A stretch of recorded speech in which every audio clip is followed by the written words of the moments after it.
अस्सलामुअलैकुम। इल्मी सिटी के साथ मैं हूँ आपकी मेजबान इकरा जाहिद और आप सबको खुशामदीद कहती हूँ एक नए लाइव सेशन में। जितनी मेरी इल्मी सिटी की ऑडियंस है वो इस बात को जानती है कि इल्मी सिटी लाता है उनके लिए रोजाना की बुनियाद पर कुछ लाइव सेशन जिनसे वो कुछ सीख सके, एजुकेट हो सके और मोटिवेट हो सके। आज भी हम एक बहुत ही खास मकसद से लाइव आए हैं और हमेशा की तरह हमारे पास एक बहुत ही खास गेस्ट मौजूद है। आज उन्होंने हमें लाइव ज्वाइन किया है बहुत ही खास मकसद के लिए। वो दुआ मलिक है, वो किसी तारुफ की मोहताज नहीं है। आपने इनको टेलीविजन पे भी मुख्तलिफ रंगों में देखा होगा, लेकिन आज इन्होंने हमें एज अ थेरेपिस्ट और लाइफ कोच ज्वाइन किया है और इनसे हमारा पहला भी एक सेशन हो चुका है जो कि बहुत ही अच्छा रहा था। अगर आप चाहते हैं वो सेशन देखना तो आप जाके यूनिवर्सिटी को विजिट कर सकते हैं। तो जब तक हमें मजीद लोग ज्वाइन करते हैं, पहले हम दुआ से कुछ थोड़ी गुफ्तगू करेंगे, फिर टॉपिक की तरफ जाएंगे। अस्सलाम वालेकुम दुआ, कैसी हैं आप? वालेकुम अस्सलाम इकरा, आप कैसी हैं? अल्हम्दुलिल्लाह बिल्कुल ठीक। जी पहला अल्हम्दुलिल्लाह, मैं मैसेज भी भी आ बिल्कुल ठीक चुका हूँ। है। जी, बहुत जी सारे लोग अस्सलाम वालेकुम, आपको जाहिर बात है लोग आपको बहुत ज्यादा पसंद भी करते हैं, तो वो चाहते हैं कि उनके भी जो सवालात हैं या पैगामात हैं आप तक आए। तो मैं चाहूंगी कि आज जो हम टॉपिक पे बात करने वाले हो ये हैं कि दिमागी सेहत से मुतालिक हमारे माशरे में बहुत ज्यादा टैबू एग्जिस्ट करते हैं। हम बात करेंगे उनको कैसे तोड़ सकते हैं, और जो थेरेपी कल्चर है कि हम कैसे अपने आप को साइकोलॉजिस्ट के पास जाकर या थेरेपिस्ट के पास जाकर अपनी दिमागी सेहत को कैसे बेहतर बना सकते हैं। तो अगर आपके ऐसे हम्म, कोई सवालात हैं जो आप दुआ से पूछना चाहते हैं तो जरूर कमेंट्स में लीव कीजिएगा, हम वो भी लाइव में ऐड करने की कोशिश करेंगे। तो दुआ मैं चाहूंगी कि हम टॉपिक की तरफ बढ़ते हैं। आज का जो हमारा टॉपिक है वो दिमागी सेहत पर है, तो आपको इसका आगाज आप कैसे करना चाहेंगे? जी शुरू करते हैं। बिस्मिल्लाहिर्रहमानिर्रहीम। अल्लाह करे कि मैं जो बात जुबान से निकालूं वो असर भी रखे। आमीन। देखिए, आपको याद होगा कि अभी से कुछ अरसा पहले एक वक्त था जब ख्वाजा सिराहों को अछूत समझा जाता था या उनको उनके बारे में बात भी नहीं की जाती थी। जब मैं छोटी थी तो मेरे घर में अगर छोटे बच्चे हुआ करते थे तो जब कोई ख्वाजा खिसरा आता था दरवाजे पे तो बच्चों को ले जाते थे डर के मारे, कि इसके बिल्कुल। इसके ऊपर हाथ ना रख दे या इसको टच ना करे, ये देख ना ले। बहुत सारी बातें हम सुनते थे, इनको देखने से चेहरे का नूर चला जाता है। यू नो बहुत बहुत सारी ऐसी बातें जो मैं इस वक्त करना भी नहीं चाहती। अम, बिल्कुल। वो वक्त भी गुजर गया। उस वक्त हमने ख्वाजा सराहों को एक टैबू बना लिया था। बिल्कुल। आज वो वक्त है जब हमारे मुल्क के और दुनिया में बड़े बड़े लोग जो हैं वो ख्वाजा सराह हैं। जैसे मेकअप आर्टिस्ट हैं, मेकअप आर्टिस्ट्री की फील्ड में सबसे बड़े मेकअप आर्टिस्ट जो हैं वो ख्वाजा सराह हैं और डिजाइनर्स हैं। और इसमें कोई शर्माने की बात या छुपने छुपाने की बात तो है नहीं, ये एक ऐसी बात है जिसको हम सब जानते हैं, ठीक है। तो आज वही सारी लड़कियां, वही सारे भाई जो घर पे दरवाजे को दस्तक देते थे जब ख्वाजा सरात अपनी बेटियों को छुपा लिया करते थे, आज वही लोग भेज रहे हैं अपनी बेटियों को मेकअप करवाने के लिए, बिकॉज उनको पता है कि उनसे बेस्ट सर्विसेज अब किसी के पास है। आज उन्हीं बिल्कुल बेटियों की सही जब कह रहे शादियां हो रही हैं तो वो ख्वाजा सराओं के पास लेके जा रहे हैं कि हमारी दुल्हन, हमारी बहन के जो है वो आप कपड़े बना दें। तो जब वो वक्त था उस वक्त हमें ये बात समझ नहीं आती थी और हम इस टैबू को तोड़ने के लिए तैयार ही नहीं थे। हैं। उस वक्त मुझे याद है कि मेरी उम्र कोई 12-13 साल होगी यकीनन। तो दो शोज, साजिद हसन साहब एक शो करते थे टैबू के ऊपर, एक जैनब कयूम एक हमारी मॉडल है, वो एक टैबू के ऊपर शो किया करती थी। उसने उस जमाने में जब मैं 13 साल की थी तो बड़ा इम्पैक्ट क्रिएट किया, क्योंकि उस वक्त हमारे पास टीवी था। टीवी ही एक ऐसी चीज बिल्कुल। थी जो कि इम्पैक्ट क्रिएट करती थी। होते होते आज वो टीवी शायद थोड़ा कम देखा जाता हो, बिकॉज टीवी तो घर के एक हिस्से में लगा होता है, राइट। फोन एक ऐसी चीज है जो कि हम सबके हाथ में होती है। आज जब हम कोई सुसाइड देखते हैं, आज जब हम कोई डिप्रेशन का केस या मेंटल हेल्थ का केस देखते हैं, तो हम सबसे पहले उसको सोशल मीडिया पे लिखते हैं। तो मुझे ये लगा कि social media is the best way, the most powerful way to make what do you call it, exposure about it towards people, बिल्कुल। to give exposure to people। ठीक है। अच्छा, इसके अलावा बिल्कुल इसी तरह जिस तरह ख्वाजा सराहों की बात करने का मकसद, उनसे शुरू करने का मकसद यही था कि जिस तरह हम उस वक्त एक टैबू लिए बैठे थे और समझने की कोशिश नहीं कर रहे थे, आज शायद हम उसी टैबू को, उसी किस्म के एक और टैबू को लेके बैठ गए हैं। और अब मुझे लगता है कि बहुत स्ट्रांगली इस टैबू को तोड़ने का वक्त आ गया है। अगर आप देखें तो आलिया भट्ट की जो एक बहुत मारूफ अदाकारा है, अनिल बिल्कुल भट्ट ऐसे। साहब की जो बेटी हैं, उनकी बहन है। आपने हमेशा पूजा भट्ट के बारे में सुना होगा, आपने हमेशा आलिया बिल्कुल। भट्ट के बारे में सुना होगा। आप सब में से कितनों को पता है कि उनकी एक और भी बहन है, एक मंजली भी बिल्कुल। बहन है? किसी को भी नहीं पता।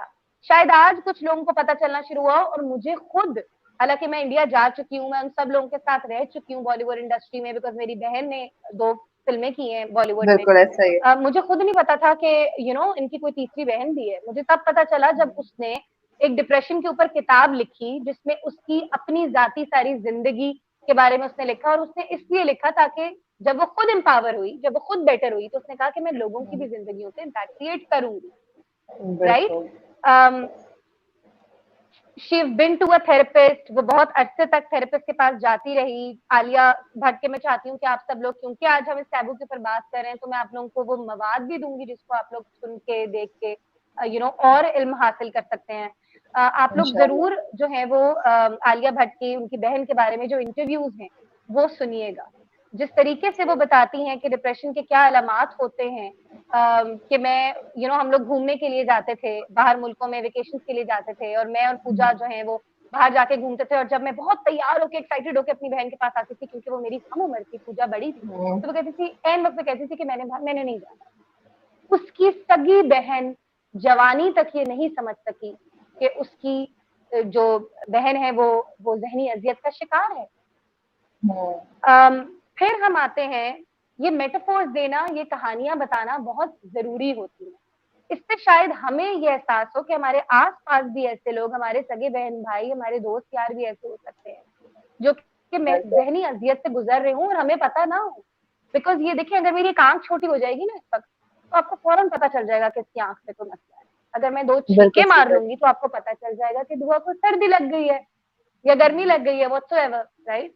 मगर अगर मैं शदीद ज़हनी अज़ियत की कैफियत में हूँ और मैं सोच रही हूँ कि मैं कल अपने आप को पंखे से नाउज़ुबिल्लाह लटका लूंगी या छलांग मार लूंगी, तो आपको ये चीज नहीं पता चलेगी, बिकॉज ये चीज आप देख नहीं सकते। बिल्कुल ऐसा।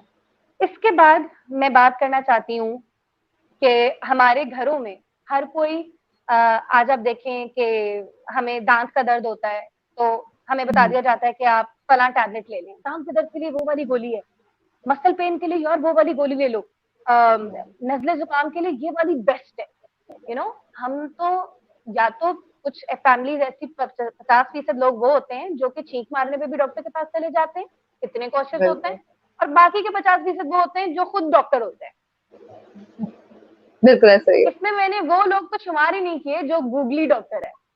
गूगली डॉक्टर कौन होते हैं? Google doctor, right.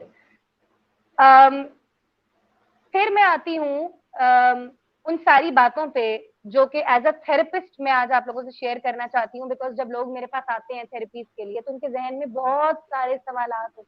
पहली बात तो ये कि उनको यही नहीं पता होता कि साइकोलॉजिस्ट, साइकियाट्रिस्ट और लाइफ कोच के बीच में फर्क क्या है। बिल्कुल सही कह रही हैं।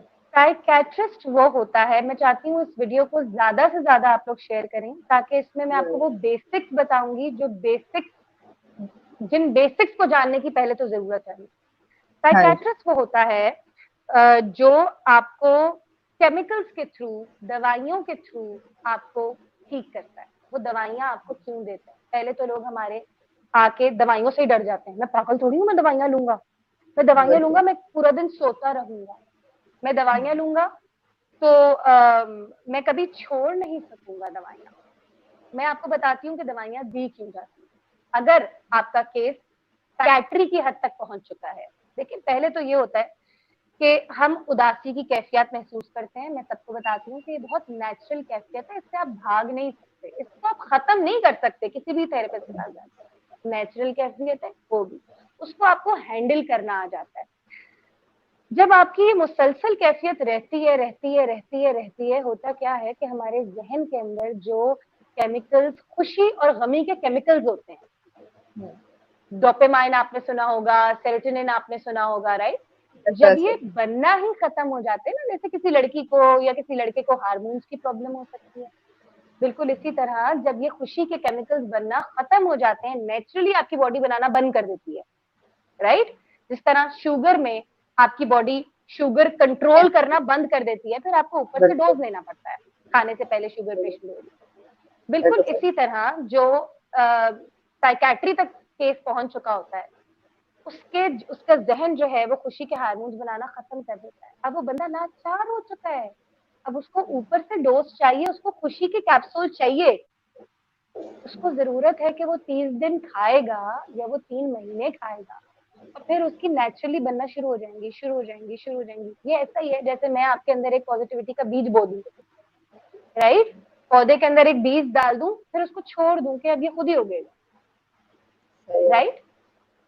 तो जब हम दवाइयां कोई डॉक्टर आपको देता है तो उसका मतलब ये कतई नहीं है कि आप पागल हैं, ये बिल्कुल ऐसा ही है जैसे आपका जिस्म जो है वो शुगर कंट्रोल करना छोड़ देता है, जिस तरह आपका जिस्म हीमोग्लोबिन बनाने की कुव्वत छोड़ देता है तो आपको ऊपर से ड्रिप लग जाती है हीमोग्लोबिन की, ये बिल्कुल ऐसा ही बिल्कुल है। ऐसा। इन दवाइयों को टैपर ऑफ भी कर सकते हैं जब ये पूरा मुकम्मल काम कर चुका होता है। तो होता क्या है, हालांकि मैं खुद आई am not a doctor, but how and why I am telling you, because life coaching और साइकैट्री जो है वो पैरेलल चलती है, ये भी मैं आपको चीज बताती हूँ। जब इंसान का जहन खुशी के हार्मोन्स बनाना छोड़ देता है तो उसको ऊपर से वो हार्मोन्स दिए जाते हैं, वो केमिकल्स दिए जाते हैं, और बाय साइड क्योंकि उसका दिमाग ठीक हो रहा होता है, समझने की जोन और मोड में आता है, क्योंकि पहले तो समझने के जोन में नहीं होता ना, जब जोन और मोड में आता है तो उसको दे दिया जाता है एक लाइफ कोच।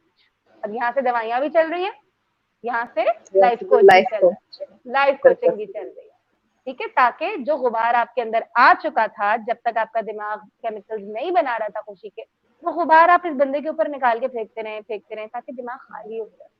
जब तक एक जग खाली नहीं होगा मैं इसके अंदर कुछ नहीं भाग, इसलिए दवाइयों से भी नहीं भागना चाहिए। फिर आते हैं साइकोलॉजिस्ट के ऊपर। साइकोलॉजिस्ट वो होता है जो आपको शायद प्रोबेबली मशवरे देता है, ये मेरा जाती पर्सपेक्टिव में आपको बता रही हूँ, ठीक है। साइकोलॉजिस्ट वो होता है जो आपको मशवरे देता है। लाइफ कोच क्या होता है, what is the work that I do. हमारी जिंदगी में हमसे किसी ने सही सवाल सही वक्त पे नहीं किए होते। किसी औरत की नौजुबिल्ला तलाक हो रही है तो उससे ये सवाल किया जाएगा, क्या मसला था तुम्हारी शादी, हुआ क्या था, हाय अल्लाह इससे ज्यादा तो उसी के साथ अच्छी रह लेती, राइट। किसी की माँ मर जाए तो हम उसको बोलें कि क्या हुआ था तुम्हारी माँ के साथ, या बड़ा अफसोस हुआ। ये कुछ ऐसे पेट जुमले हैं जो हम लोग बोलते हैं, इससे किसी की हीलिंग नहीं होती। We don't ask right question on the right time. मैं आपको एक वाकया बताना चाहती हूँ। एक इंसान था, वो गाड़ी चला रहा था बड़ी स्पीड में, और होते होते बीच में पत्थर आ गया, गाड़ी चलाते हुए बीच में पत्थर आ गया। अब एक शख्स है, वो उस पत्थर को ही देखे जा रहा है, वो कह रहा है अब तो पत्थर आ गया, अब तो बहुत बड़ा पत्थर आ गया, अब तो मैं मर जाऊंगा, अब मेरी जिंदगी खत्म हो गई, अब तो गाड़ी भी बर्बाद हो जाएगी, अब तो मैं नहीं बचने वाला। और एक शख्स वो होता है जो कहता है पत्थर तो आ गया, अब जाना कहाँ है, राइट या लेफ्ट, राइट। सही सवाल ये होते हैं, सही सवाल ये एक लाइफ कोच आपसे करता है कि आप चाहते क्या है, ये आपसे पूछता है, ठीक है। अच्छा, अब लोग जब आते हैं मेरे पास तो मैंने ये सारी चीजें लिख के रखी हुई हैं, ये बहुत, क्योंकि बेशुमार सवाल हैं जो लोग मुझसे करते हैं और मैं एक वक्त को जवाब नहीं दे सकती। और ये सवाल वो बैरियर हैं जो कि अवाम को थेरेपीज लेने से रोकती हैं। तो आज हम इन बैरियर्स को तोड़ने वाले हैं इंशाल्लाह। इंशाल्लाह। पहले तो बोलते हैं कि पूछते हैं लोग कि साइकोथेरेपी वो लोग लेते हैं जो लोग वीक होते हैं या बिल्कुल मेंटली ऐसा। इल होते हैं। ऐसा बिल्कुल भी नहीं है। जो लोग वीक होते हैं और जो लोग मेंटली इल होते हैं वो लोग किसी की बात सुनने को राजी ही नहीं होते, राइट। अगर आप किसी दाना शख्स से भी पूछें, अगर आप दीन में भी उठा के देख लें तो अल्लाह ताला खुद फरमाता है कि मैंने इनके दिलों में पर्दे डाल दिए, अब इनके सामने कुछ भी कर लो इन्होंने नहीं समझना, राइट।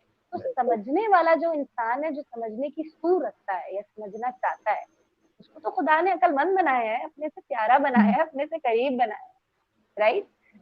फिर आते हैं कि थेरेपिस्ट जो है वो बस डेस्क के उस पार बैठ, अच्छा ये सवाल मैंने बड़ा सुना है ना, अच्छा कैसे होती है थेरेपी, बस आप डेस्क के उस तरफ बैठ जाएंगे और लिखती रहेंगी जो मैं कहती रहूंगी। बिल्कुल ऐसा होता है। बिल्कुल ऐसा होता है। लोगों को दोस्त की जरूरत है। लाइफ कोच वो होता है जो कि एक दोस्त की तरह, मैं खुद इन लोगों से कहती हूँ कि लोग कहते हैं कि अच्छा आप मुझे कोई आइडिया दें, कुछ चीज दें पढ़ के मुझे समझ आ जाए कि आप मेरे साथ क्या। मैं कहती हूँ आपने डियर जिंदगी देखी, जो शाहरुख खान करता है मैं वही करती हूँ, अगर किसी को घर से बाहर जाने की जरूरत है, जो बंदा कमरों में बंद रह चुका है, तो हम उसको बाहर लेके जाते हैं, हम उसको रनिंग कराते हैं, हम उसको सनलाइट दिखाते हैं, हम उसको फूल पौधे दिखा के ऐसी ऐसी बातें कर देते हैं क्योंकि उसके जहन में नहीं आई होती।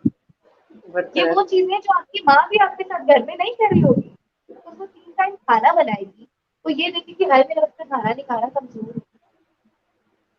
फुल अटेंशन एक बंदे को चाहिए होती है उसकी तब्दील करने के लिए, राइट। फिर हम आते हैं अच्छा, फिर एक और भी एक सवाल है, मैं चाहती हूँ नीचे भी लोग लिखते हैं, वो भी हम करते हैं। जी जी, इंशाल्लाह हम चाह रहे हैं वो भी साथ ऐड कर लो, आप अपनी बात कंप्लीट कर लें। कोई भी थेरेपिस्ट जो है वो आपका दोस्त होगा, राइट। और फिर थेरेपी खत्म करने के बाद जब हम उनसे अपनी कॉर्ड्स कट करते हैं तो वो इसको अनएथिकल। इतना नौजुबिल्ला आपके साथ की तकलीफ या परेशानी, मैं आपकी फुल सपोर्ट, फुल फुल आपको हिम्मत दूंगी, ताकत दूंगी, आपको मशवरे दूंगी, बहुत तो है। जब आप एक जगह खड़ी हो जाएंगी तो मैं बोलूंगी जा बेटा तेरा काम, अब तूने झंडे गाड़ दे, मैंने तुझे जितनी तैयारी करानी थी मैंने करा दी। अगर हर वक्त मैं इकरा के साथ रहूंगी तो इकरा डिपेंडेंट हो जाएगी। ये डिपेंडेंसी हमने क्रिएट की है। फिर हम आते हैं कि साइकोथेरेपिस्ट के पास लाइफ समझ दिन में अगर 50 कॉलें आती हैं, 40 होती है, मुझे आपसे मशवरा चाहिए। अगर मशवरे किसी और से मिलते हैं कि अगर मैं मशवरे दे रही होती तो आज मेरी जिंदगी में 10 मसले ना हो। बिल्कुल राइट। लोगों को लगता है कि थेरेपिस्ट आपको क्या होगा, आप तो आपकी जिंदगी परफेक्ट है, हर इंसान जी जी। दुआ मैं आपकी बात थोड़ी काट रही हूँ जी। दुआ आपको मेरी आवाज आ रही है? First thing that we learn is we can't give mashwara. I will ask you such question, तुम्हारी जात से तुम्हारे लिए मशवरा कैसे, तुम अकेले नहीं कर सकते, तुम अकेले नहीं कर पाए, right. Then they come up saying के थेरेपिस्ट जी जो है दुआ, ब्लेम ना दे दे। आधे लोग तो फॉर्म हेलो कहते दुआ, हैं आपको मेरी आवाज आ रही है क्लियरली? तेरी गलती है, तेरी ही वजह से तेरी जिंदगी तबाह, राइट। तो वो थेरेपिस्ट के पास भी जाना, इसे डरना शुरू जी होता दुआ, है। मैं आपसे बात करना चाह रही हूँ, आपको मेरी आवाज क्लियरली आ रही है? और जितना मुझे आवाज नहीं आ रही है। जी मैं आपको बताना चाह रही हूँ कि आपकी ना आवाज लोगों तक बहुत डिस्टॉर्टेड होकर पहुंच रही है। अगर आप इस लिंक को रीजॉइन कर लेंगे तो शायद वो आपकी आवाज को बेहतर तरीके से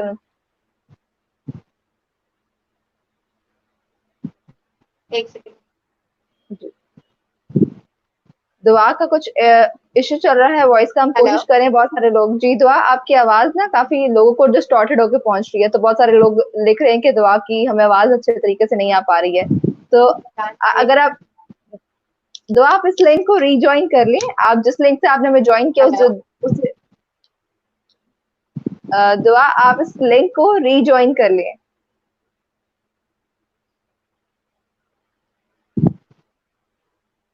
जी दुआ के साथ आई थिंक मेरी जो आवाज है वो दुआ तक बहुत अब आ रही है। जी।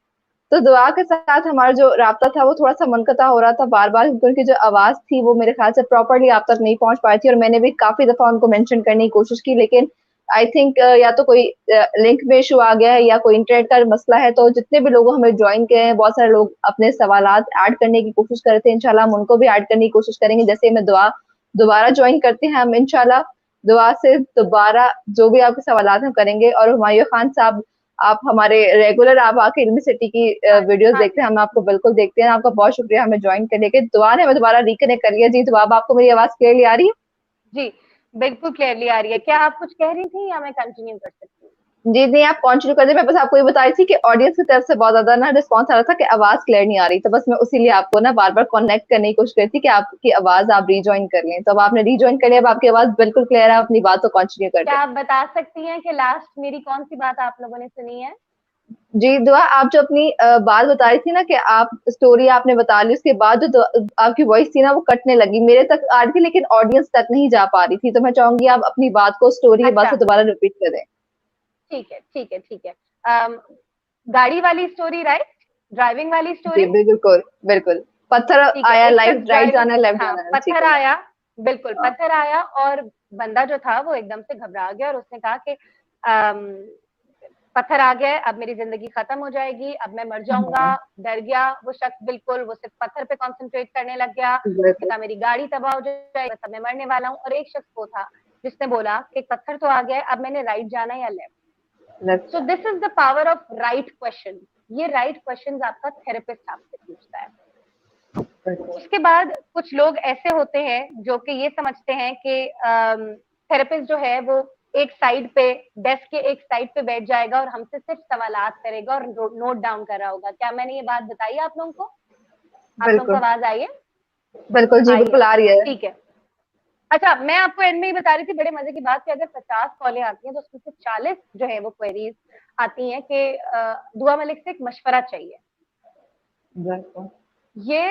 ये जो कॉन्सेप्ट है कि किसी थेरेपिस्ट के पास आपके किसी मसले का हल होगा, हालांकि मैं खुद थेरेपिस्ट हूँ और शायद मुझे ये बात नहीं कहनी चाहिए, मगर मैं आप लोगों को सच्चाई से आगाह करती हूँ कि हर तकलीफ का हल आपके पास है, वो किसी थेरेपिस्ट के पास नहीं है। थेरेपिस्ट आपके अंदर की वो ताकत को उजागर करता है जिससे आपको जवाबात मिलते हैं।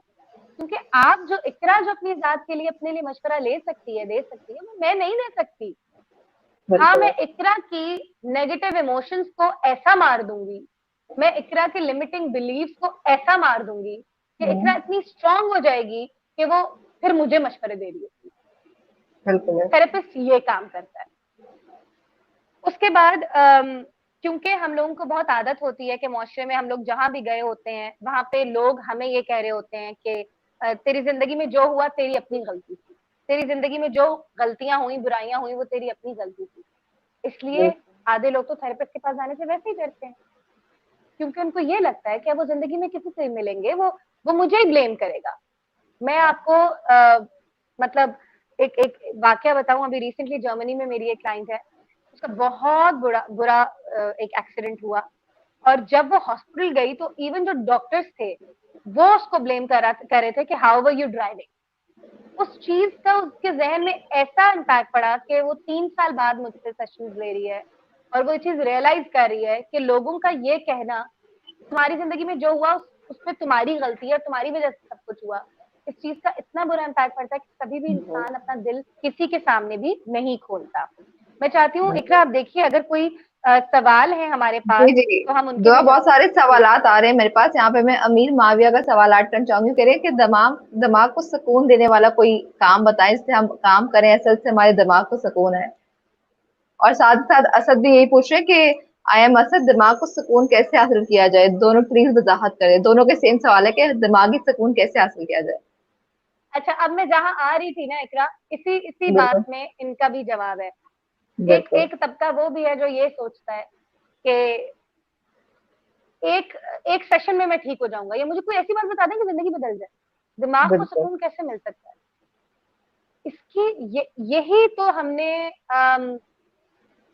माइंडसेट चेंज कराना है कि इस तरह नहीं हो सकता कि हम किसी रूहानी शख्सियत के पास भी जाके, थेरेपिस्ट तो थेरेपिस्ट, रूहानी शख्सियत के पास भी जाके कोई एक चीज मुझे बताएं। हकीम लुकमान के पास इस चीज का इलाज नहीं है, एक चीज में कुछ नहीं होता। हमारे जहन आप देखें, अगर ये बंदा 28 साल का है, 30 साल का है, ये यहाँ पे मैसेज कर रहे हैं कि कोई एक ऐसी चीज बताए जिससे मुझे दिमागी सुकून हासिल हो जाए। सुकून। 30 साल में इनके साथ क्या क्या हुआ होगा इकरा, बिल्कुल इन्होंने क्या क्या देखा होगा, हर एक्सपीरियंस से इनका दिमाग कैसे मोल्ड और फोल्ड किया होगा। क्या वो चीज किसी एक नुस्खे से बदल सकती है? नहीं बदल सकते। राइट। जब ये आएंगे, जब ये अब एक और चीज होती है, अगर हम किसी को कहते हैं, ये सारे थेरेपिस्ट का यही, हम लोग को भी तकलीफ होती है जब हम लोग ये देखते हैं कि यार हमारे मुल्क में तो लोगों को पता ही नहीं है कि हम काम क्या करते हैं और लोगों को हमारी जरूरत क्यों है। जब हम लोगों को ये बताते हैं कि एक ही सेशन के बाद, मैंने तो एक सेशन लिया, मैं तो बेटर फील ही नहीं हुआ। 30 साल में जो आपने अपने दिमाग की हालत की है, आप चाहते हैं वो एक दिन में बदल जाए? तो ये कोई अलादीन का चिराग तो नहीं। जब हम सेशंस लेते हैं, मैं आपको ये भी बताऊंगी कि सेशंस में होता क्या क्या है, मैं वो ये बात भी आप याद। अच्छा, फिर मैं बताना चाहती हूँ कि हम लोग के कुछ पेट सेंटेंसेस हैं जो कि लोगों की जिंदगी तबाह कर रहे हैं। सुशांत जैसे बंदा जिसके घर में टेलीस्कोप था, चांद पे जिसका टुकड़ा था, जमीन के टुकड़े जब बिकना शुरू हुए दुनिया में चांद के टुकड़े, चांद की जमीन के टुकड़े तो सुशांत जो था उसने खरीदा था, इतना पैसा उस बंदे के पास था। यशराज फिल्म की वो फिल्में कर रहा था, कुछ भी था, अगर उसकी फिल्में रुक भी गई, बंदा तो पहुंचा था ना वहां पे। अगर हम देखें न्यूज में देखें तो कृति सैनन को तो डेट कर रहा था ना, सब कुछ तो था उसके पास, राइट, नासा पहुंचा था एक बंदा। लोगों की बातें, अब लोगों की बातें क्या होती हैं,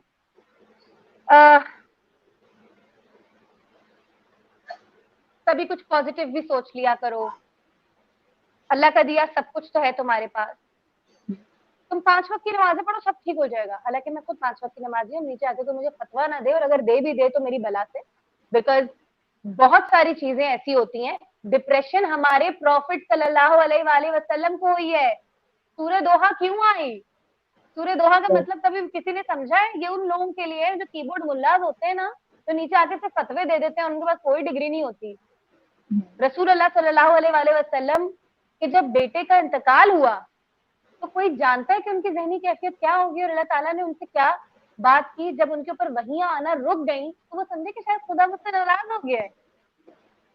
तो मैं चाहती हूँ कि आप लोग, जो लोग इस्लाम को इस चीज से रिलेट करें, देखो दीन से दूरी है ना, इसलिए ऐसा डिप्रेशन का मारा। बिल्कुल सही कह रही हैं, ये बहुत बड़ा मसला है। पहले तो ये बहुत बड़ा मसला है, राइट। जिनकी बेटियां बगैर दुपट्टों के घूमती है ना, सर पे दुपट्टा नहीं होता, वहां बेबरकती होती है बेटा।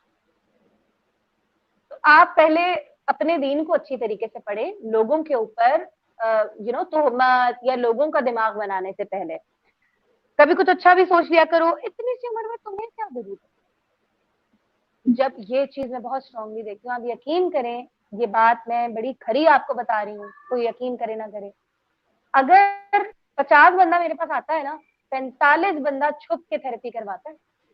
बिल्कुल ऐसा है, ये बहुत लोग नहीं बताना चाहते। हेलो, आवाज आ रही है? जी दुआ, आई थिंक जब आपकी कॉल एक सेकंड, आपने बात नहीं करना, मुझे समझ आ गया है मसला, मैं खुद सही कर रही हूँ, मैं आ रही हूँ। ओके, तो जब तक दुआ अपना इशू रिजॉल्व करी, मैं आप लोगों को बोल दूं कि आप लोगों के जो भी सवालात हैं वो आप कमेंट्स में लीव कर दें, हम कोशिश करेंगे मैक्सिमम सवालों को ऐड करने की कोशिश करें। जी क्यू ज़हूर, हम इंशाल्लाह जैसे ही दुआ हमें ज्वाइन करेंगी, हम इंशाल्लाह इसको भी, आपके सवाल को भी ऐड करने की कोशिश करेंगे। साथ ही साथ इन लोगों ने हमें बाद में ज्वाइन किया है और उनको नहीं पता कि हम किस टॉपिक पे बात कर रहे हैं, तो आपको ऐसे डिस्क्रिप्शन और टेकर में भी नजर आ जाएगा कि आज हम दिमागी सेहत पे बात करें। इसके लिए हमें लाइफ कोच और ट्रेनर और थेरेपिस्ट हमें दुआ मलिक ने आज ज्वाइन किया था, जिससे हमने बहुत अच्छी अच्छी बातें भी की हैं, और इस सेशन को हम बाद में अपने इल्मी सिटी पे जाके पोस्ट भी कर देंगे, आप वहां से जाके दोबारा सुन सकते हैं, आप अपने हमारे यूट्यूब चैनल को विजिट कर सकते हैं, वहां पे भी आपको ये सेशन मिल जाएगा। जिन लोगों ने हमें बाद में ज्वाइन किया, उनको नहीं पता कि हमने शुरू से क्या बात किया, तो वो इस सेशन को जब हम पोस्ट कर देंगे तो रिवाइंड करके सुन सकते हैं। जी दुआ ने हमें दोबारा ज्वाइन कर लिया है, तो अब दुआ अपनी बात को कंटिन्यू कर लेंगी। हेलो, जी दुआ, आपकी आवाज आ रही है? हेलो, जी दुआ, आपकी आवाज मुझे आ रही है, आपको मेरी आवाज आ रही है? एक सेकंड,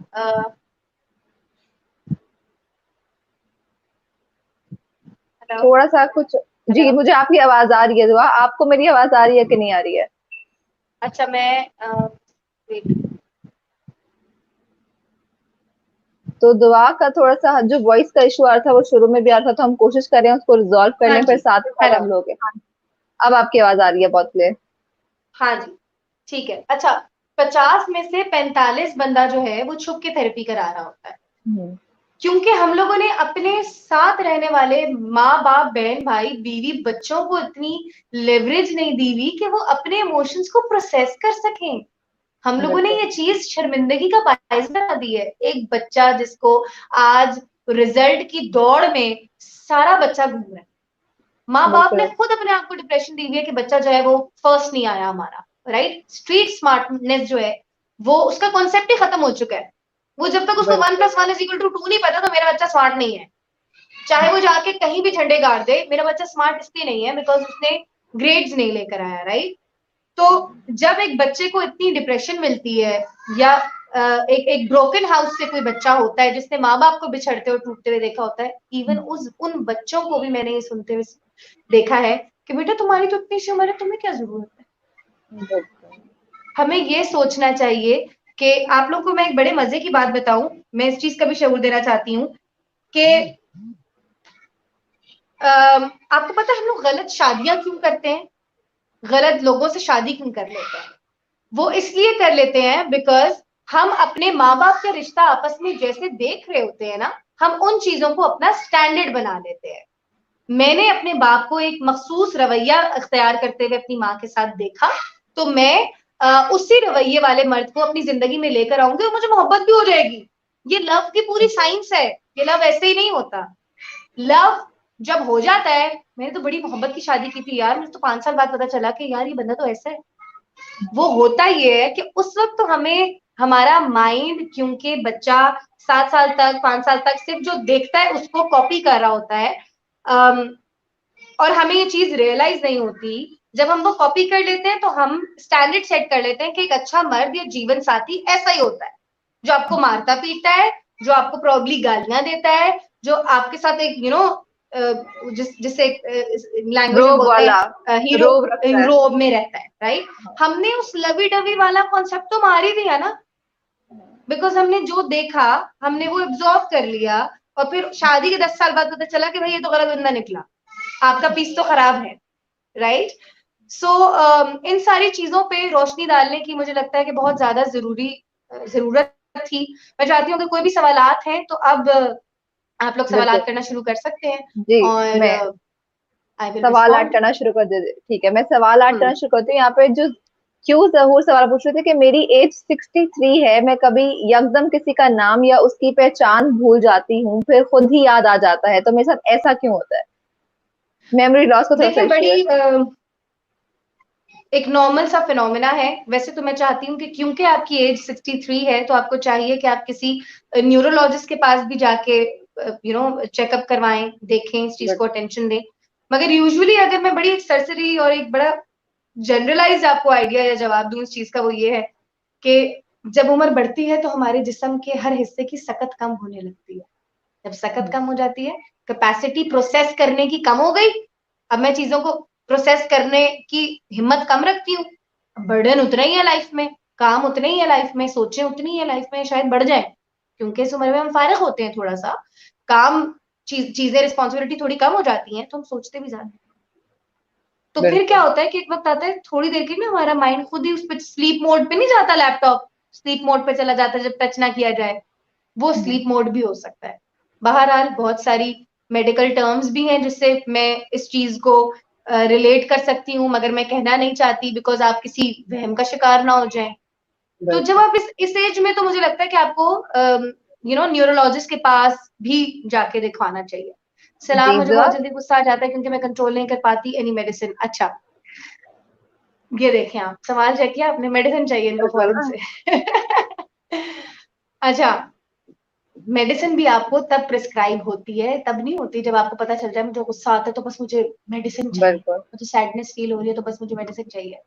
उसकी पूरी अलामात होती हैं जो एक कोच को पता होती हैं, जो एक थेरेपिस्ट को पता होती हैं, जो एक एलिजिबल बंदे को पता होती हैं। बिल्कुल मैंने आपको अभी देखा नहीं है, मैंने आपसे भी मजीद कोई बात नहीं की, मैंने आपकी जिंदगी की कहानी नहीं सुनी, जिसे हम PHQ पर्सनल हिस्ट्री क्वेश्चनर कहते हैं, जो पहले सेशन में होता है। मैं आपको दवाई तो प्रिस्क्राइब नहीं कर सकती, राइट। मैं आपको ये बता सकती हूँ कि गुस्सा, ये बात याद रखिएगा जितने लोगों को गुस्सा आता है, गुस्सा उदासी छुपाने का मैकेनिज्म होता है। हम कहते हैं ना हमारे बाप को गुस्सा बहुत आता है, मर्द को भी उदासी होती है। जैसे कि हीरा मानी ने कहा कि मर्द भी बड़ी प्यारी चीज है, और वाकई प्यारी चीज है। बिल्कुल कितने मर्द, अभी आप देखिए पता नहीं कौन सी रीजन सिंध में जो यूनिवर्सिटी थी, वहां पे एक इतने बड़े प्रोफेसर ने जो है वो सुसाइड कर ली। मर्दों को भी फील होता है यार, मर्दों को भी डिप्रेशन बिल्कुल होती है, राइट। जी। तो जो उनकी सैडनेस होती है उसको छुपाने के लिए वो एंगर यूज होती है। तो anger itself is an emotion which is use to hide sadness. हमेशा गुस्से वाला बंदा, कहते हैं ना यार मुंह का बड़ा बुरा है दिल का हीरा हम्म, है, राइट। ये मैकेनिज्म यहीं से क्रिएट होता है। सो आई जी want us to read another question. मुझे जी। चल, चलते चलते और और सोते वक्त सोते वक्त, सरहाने पर चलते और चक्कर सोते बहुत वक्त आते सिरहाने हैं, पर एक जगह ज्यादा तवज्जो नहीं दे सकती, प्लीज मेरी बात करें, मतलब उनका फोकस का इशू है, उनको चक्कर आने लगते हैं, उनका फोकस नहीं रहता है। फोकस का इश्यू है। हाँ, फोकस का, देखिए फोकस तो बहुत सारी चीजों की वजह से हो सकता है। कंसंट्रेशन, एंजाइटी जो होती है। अच्छा, एंजाइटी क्या होती है ये भी मैं आपको बताना चाहती हूँ। फोकस के ऊपर अभी मैं आती हूँ, मगर पहले बताना चाहती हूँ कि डिप्रेशन और एंजाइटी के अंदर फर्क क्या होता है। डिप्रेशन के अलामात क्या होते हैं, एंजाइटी के क्या होते हैं। डिप्रेशन जो होती है ना, वो ये होती है कि जब इंसान को अपना अपने आप को अटेंशन नहीं देता, कपड़े बदलने का दिल नहीं चाहता, किसी से बात करने का दिल नहीं चाहता, खाना खाने का दिल नहीं चाहता, हंसता नहीं है, राइट? ये डिप्रेशन की निशानी है। एंजाइटी वाला कौन होता है? जिसको किसी चीज का fear. What is anxiety? Anxiety is fear, depression is sadness, depression उदासी है, एंजाइटी खौफ है। खौफ और उदासी का फर्क है इन दोनों के बीच में। अब एंजाइटी क्या होती है? सोशल एंजाइटी भी एक चीज होती है। कितने लोग ऐसे, थैंक यू नौशीन, कितने लोग ऐसे हैं सोशल एंजाइटी के बारे में हमें पता ही नहीं है। हर एक को बिल्कुल। फील होगी, मगर बोलेगा कोई नहीं क्योंकि शर्माएंगे सब। मुझे सोशल एंजाइटी आज तक होती है, मुझे पता है, मैं हैंडल कर लेती हूँ उसको, बिकॉज इट्स ह्यूमन इमोशन ना।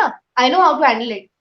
जब हम किसी से जाके मिलते हैं ना, और हम महफिल लगी होती है, सब बैठे होते हैं, तो हम जब वहां से जैसे ही निकलते हैं ना, तो हमें एंजाइटी होना शुरू हो जाती है कि कहीं मैंने किसी को कुछ गलत तो नहीं बोल दिया, कहीं इसने मेरी इस बिल्कुल। बात के बारे में ऐसा तो नहीं सोचा होगा, कहीं मेरे मुंह से कुछ गलत तो नहीं निकल गया होगा। सोशल एंजाइटी इसको कहते हैं। और इस सोशल एंजाइटी की वजह से लोग एंड वक्त पे, आखिरी वक्त पे प्लान्स कैंसिल करते हैं।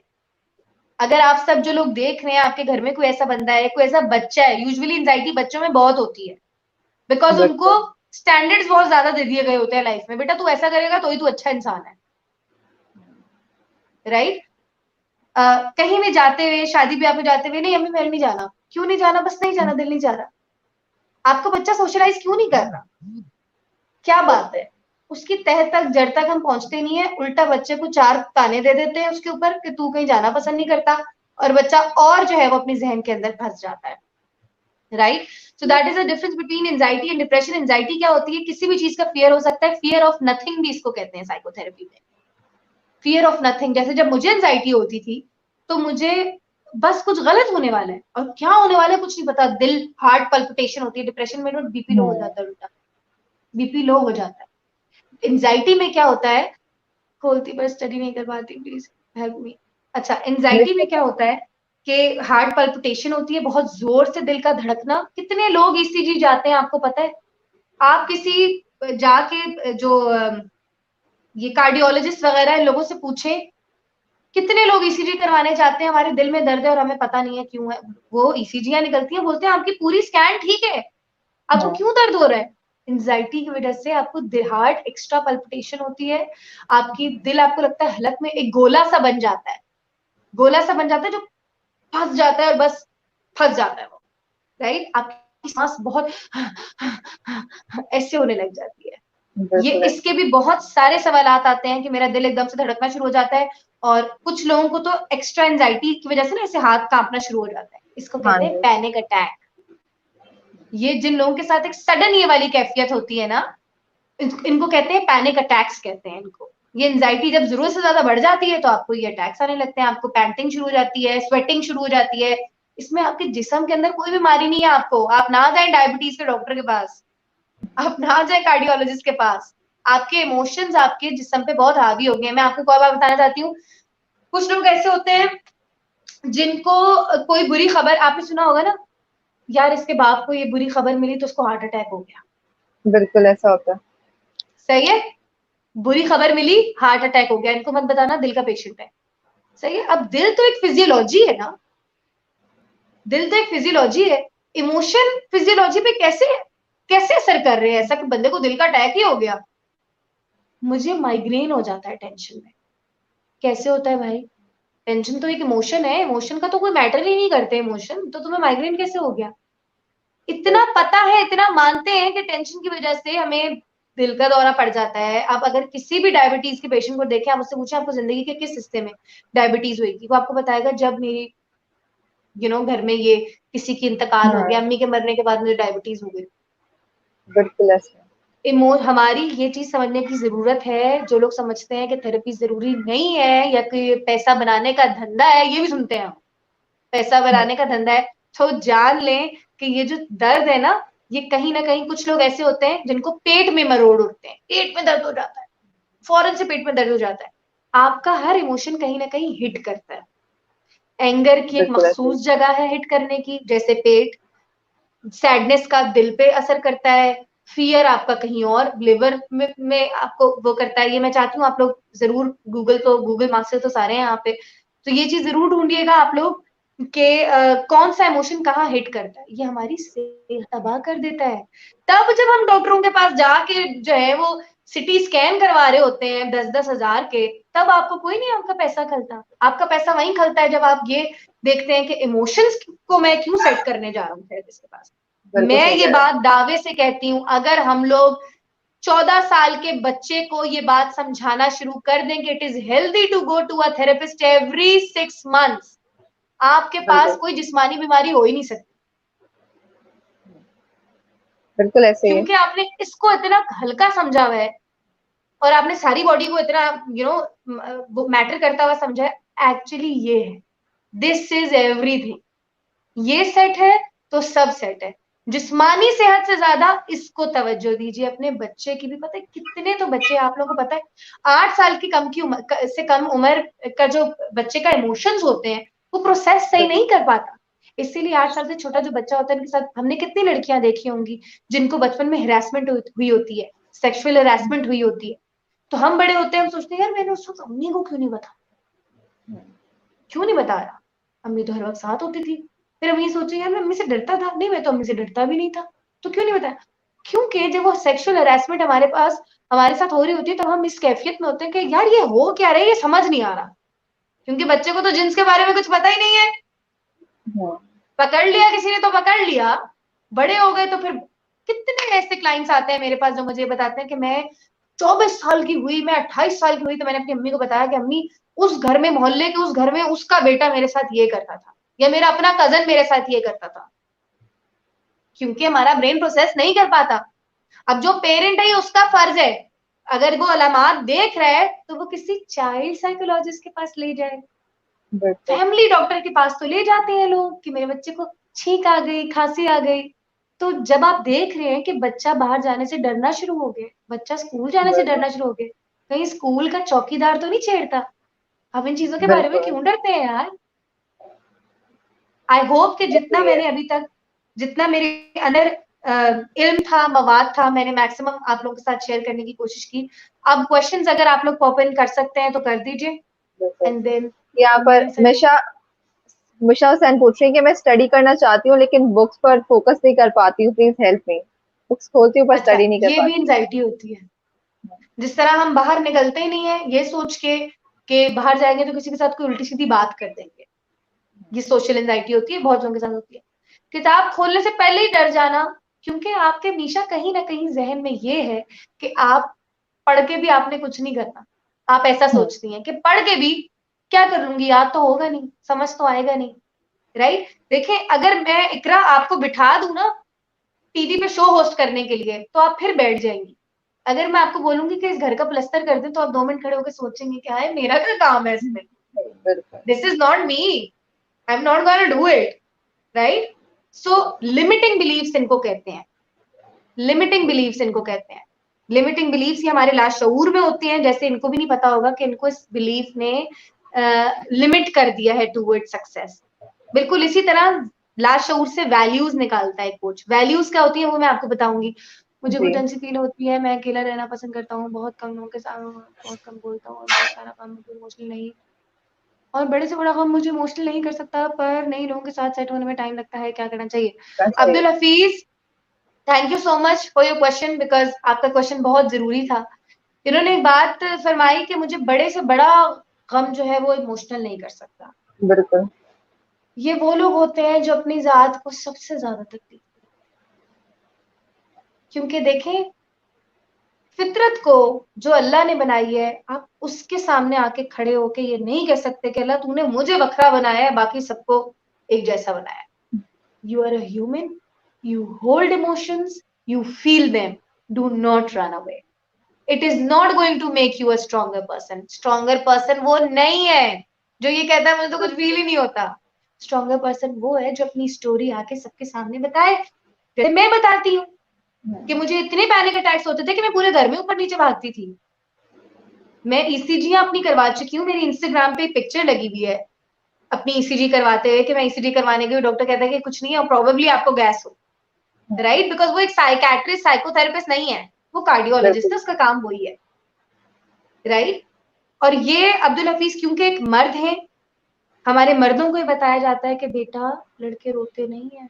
बिल्कुल ये फिर वो लड़के रोते नहीं है, वो अपनी सैडनेस छुपाते हैं, फिर वो सैडनेस निकलती है एंगर की सूरत। मेरा शौहर बहुत गुस्से वाला है, मेरा बाप नहीं छोड़ता, बाप घर में आता है बच्चे सारे सहम जाते हैं। क्यों? उस बाप को बच्चे ने बताया गया बेटा मर्द नहीं रोते। फिर आप मुआशरे में ऐसे मर्द क्रिएट करें जैसे अभी आपके पास हैं, फिर उतनी तलाकें आप लोग सुलझाएं जितनी तलाकें आज हो रही हैं। वल्नरेबिलिटी को हम लोगों ने, वल्नरेबिलिटी को उर्दू में क्या कहते हैं अगर आपको पता है तो मुझे बता दें, क्योंकि मैं चाहती हूँ कि सबको समझ भी आए। हम ठीक सब है। ने कमजोरी बना दिया है। वल्नरेबिलिटी जो है ना बेटा किसी को नहीं बताना, घर की बात किसी को नहीं इजीली बताते। शिकार हो सकते हैं जो लोग, कहते हैं हम बिल्कुल इजीली शिकार हो सकते हैं किसी चीज का। बिल्कुल, ये मेरी आज से 2-3 महीने पहले मैंने टेड टॉक में पाकिस्तान की जो टेड है टेडएक्स, उसमें I told my story where I told everybody कि वल्नरेबिलिटी इज अ स्ट्रेंथ। अपनी कमजोरियां लोगों को बताने से आप स्ट्रांग होंगे। इकरा मेरी बात, तुम मुझे इस बात का जवाब दो, जब तुम करियर में आई तुम इससे बिल्कुल कई ज्यादा मासूम थी, बिल्कुल सही कह रहे हैं। कई ज्यादा मासूम थी, तुम इससे कई ज्यादा लोगों से अपने दिल की बातें शेयर कर लेती थी, हाँ, कर बिल्कुल लेती थी। यही वजह है कि बिल्कुल तुम आज यहां पहुंची हो। We need to accept this. और आज यही इकरार डरती है कि मैं ते नहीं रोना, मैंने किसी के सामने नहीं रोना, मैंने किसी को नहीं बताना मेरा कहाँ जाने का दिल चाहता है, कहाँ किस मुकाम पे पहुंचने का दिल चाहता है। तो ये इकरार फंस जाएगी, ये बिल्कुल यही ऐसे फंस जाएगी। शेयर करो कि तुम्हें कहाँ, तुम्हारे ड्रीम्स क्या है, तुम्हें किन चीजों का बिल्कुल खौफ है। इससे क्या होता है आपके साथ के, you are the 5 people that you be with, आप उन 5 लोगों जैसी हैं जिनके साथ आप होती हैं। जब आप अपनी बिल्कुल ट्रुथ ऐसे कह शेयर करना शुरू करेंगी ना, तो ही आपको वो 5 लोग मिलेंगे। अगर आप वो इकरा दिखाती हैं जो आप नहीं है और आप बनना चाहती हैं, तो आपके साथ भी वही लोग होंगे जो आपके साथ नहीं। हमें अपने माशरे में अपने बच्चे को ये बताना है कि बेटा अपनी, हमारे माशरे में तो पता ही नहीं है ट्रुथ क्या है।